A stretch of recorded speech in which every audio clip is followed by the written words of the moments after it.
தேவனுக்கு மகிமை உண்டாவதாக. சங்கீதம் 18ஆம் அதிகாரம் 50 வாக்கியங்கள் கொண்டுள்ளது.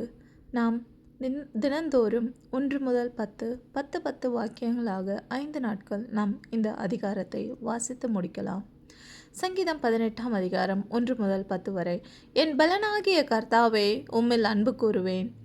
கர்த்தர் என் கண்மலையும் என் கோட்டையும் என் இரட்சகரும் என் தேவனும், நான் நம்பியிருக்கிற என் துருகமும் என் கேடகமும் என் இரட்சண்ய கொம்பும் என் உயர்ந்த அடைக்கலமுமாயிருக்கிறீர்.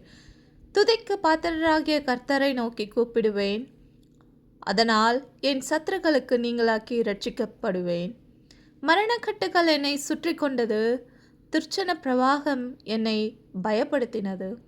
பாதாள கட்டுகள் என்னை சூழ்ந்து கொண்டது, மரண கண்ணிகள் என் மேல் விழுந்தது.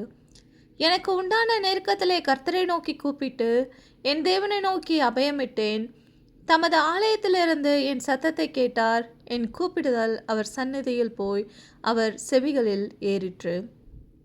அப்பொழுது பூமி அசைந்து அதிர்ந்து அவர் கோபம் கொண்டபடியால் பர்வதங்களின் அஸ்திபாரங்கள் குலுங்கி அசைந்தது.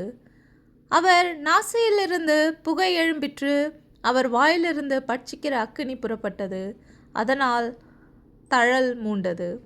வானங்களை தாழ்த்தி இறங்கினார், அவர் பாதங்களின் கீழ் காரிருள் இருந்தது. கேருபின் மேல் ஏறி வேகமாய் சென்றார், காற்றின் செட்டைகளை கொண்டு பறந்தார். தேவனுடைய வாக்கியங்களை கொண்டு தேவன் தாமே நம் அனைவரையும் ஆசீர்வதிப்பாராக. ஆமென்.